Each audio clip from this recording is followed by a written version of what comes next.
संत सदगुरु महाराज का प्रवचन शीर्षक है ईश्वर का भजन शीघ्र करो। क्या है शीर्षक? ईश्वर का भजन शीघ्र करो। बंदो गुरुपद कन्य कृपा सिंधु रूप हरि महामोहतम पुंज जास वचन रवि करनी कर। प्यारे लोगों, संत पलटू साहब ने कहा है भजन आतुरी कीजिए और बात में देर लगाओ, पर भजन में देर मत करो, भजन खूब करो, करते जाओ। दूसरी बात गोस्वामी तुलसीदास जी ने रामायण में लिखा है, सुतीक्ष्ण नाम के एक मुनि थे, वे बहुत बड़े भक्त थे, वे खूब ध्यान करते थे। कौन? सुतीक्ष्ण मुनि। स्थूल ध्यान में इतना तल्लीन हो जाते थे कि अपने आप को ही भूल जाते थे। वनवास काल में श्री राम वन में भ्रमण कर रहे थे। सुतीक्ष्ण मुनि मार्ग में ही उनसे मिलने के लिए जाने लगे, जिस मार्ग से श्री राम आ रहे थे, परंतु अधिक दूर न जा सके तो रास्ते में ही बैठकर ध्यान करने लगे। श्री राम के स्थूल ध्यान में वे इतने तल्लीन हो गए कि श्री राम ने आकर उनको उठाया, पर वे नहीं उठे। तब श्री राम ने अपने जोग बल से देखा, ये मेरे दुई भोगी रूप का ध्यान कर रहे हैं, उस रूप से इनका ध्यान नहीं हट रहा है। तब श्री राम ने अपने रूप को बदलकर चतुर्भुजी रूप कर दिया।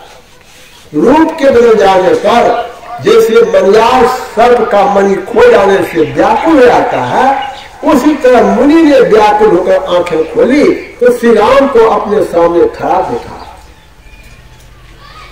ध्यान में जो लीन जाते हैं उन्हें बाहर में क्या हो रहा है कुछ मालूम नहीं पड़ता, यहाँ तक कि अपने देह की भी सुधि नहीं रहती। संतों ने बताया है भक्ति में दृष्टि जोड़ वाला ध्यान साधना खास चीज है। बिंदु ध्यान महालिंगम शिव शक्ति निकेतनम देहम शिवालयम प्रोक्तम सिद्धं सर्वदेही नाम योग सिखोपनिषद। यह शरीर आपका शिवालय है और ठाकुरबाड़ी भी। कौन सी शरीर? शिवालय और ठाकुरबाड़ी। शिवालय का अर्थ है कल्याण करने वाला घर। बिंदुनाथ ध्यान में लगे रहोगे तो तुम्हारी सांसारिक सभी आवश्यकताओं की पूर्ति होती रहेगी। कौन सी होगा? संसार की सभी आवश्यकताओं की पूर्ति होती रहेगी। बिंदु ध्यान में लगे रहोगे तो तुम्हारी सांसारिक सभी आवश्यकताओं की पूर्ति होती रहेगी। यह भीतर की बात है, बाहर की नहीं। नाद ध्यान में मन सभी विकारों से रहित रहता है, इसलिए बिंदु ध्यान और नाद ध्यान संत मत की खास चीज है। शांति पाने का जो मार्ग संतों ने बतलाया है वह यही है। गुरु से युक्ति जानकर जो भक्ति करेंगे उससे सांसारिक वस्तु की कोई कमी नहीं रहेगी, परमात्मा की ओर से गति हो जाएगी। गुरु के बताए बिंदु ध्यान और नाद ध्यान हम लोग करते रहे। बिंदु ध्यान की एकाग्रता ऐसी होती है कि बिंदु को छोड़कर दृष्टि दूसरी ओर नहीं जाए, एक ही ओर दृष्टि को लक्ष्य पर टिकाए रखना बिंदु ध्यान है। बिंदु ध्यान करने से नाद को पकड़ने की शक्ति आ जाएगी। बिंदु में तह नाद बोले रंग दिवस सुहावना संत पलटू साहब। इसके लिए बिंदु ध्यान और नाद ध्यान करना चाहिए। संसार में और शरीर में ऐसी एकता है कि अस्थूल जगत के जिस तल में रहोगे अस्थूल संसार के भी उसी तल पर रहोगे। सूक्ष्म शरीर में रहोगे तो सूक्ष्म लोक में रहोगे। संत मत कोई नया मत नहीं है।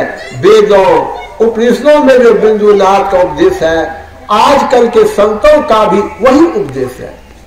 ऋषि मुनियों का भी यही कहना है, पुराणों में भी यही बात कही गई है। ध्यान करते करते होते होते सबसे पहले अपनी पहचान होती है, इसी को जीवात्मा कहते हैं। यही जीवात्मा ईश्वर का अंश है। ईश्वर अंश जीव विनाशी चेतन अमर ससुराशि को संतुष्टदासी, इसकी प्रत्यक्षता हो जाती है। जैसे एक बूंद पानी को पहचान लेने पर सब पानी की पहचान हो जाती है, उससे आत्मा की पहचान होने से परमात्मा की पहचान हो जाती है। तब वह सुख मिलता है जो परमानंद है।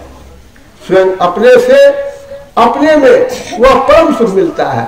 संसार में जो सुख है वह इंद्रियों का सुख है। जो साधना करता है उसका संसार में अकल्याण ही होता। अगर इस जन्म में परमात्मा तक नहीं पहुंच सका तो दूसरा जन्म किसी जोगी कुल में या धनवान कुल में होता है। वहां खाने पीने का कष्ट नहीं रहता है। ध्यान करते करते अंत में उसे मोक्ष मिल जाता है, उसके जन्म मरण का दुख छूट जाता है और वह परमात्मा में मिलकर एक में हो जाता है। जो लोग यहाँ आते हैं उसे हम लोग यही सुनाते रहते हैं। हम लोग के यहाँ ईश्वर प्राप्ति का मार्ग बतलाया जाता है। बोलिए प्रेम से श्री सद्गुरु महाराज की जय। सद्गुरु महाराज का प्रवचन सितंबर 1979 ईस्वी को महर्षि में ही आश्रम उपाघाट भागलपुर में हुआ था। श्री सद्गुरु महाराज की जय।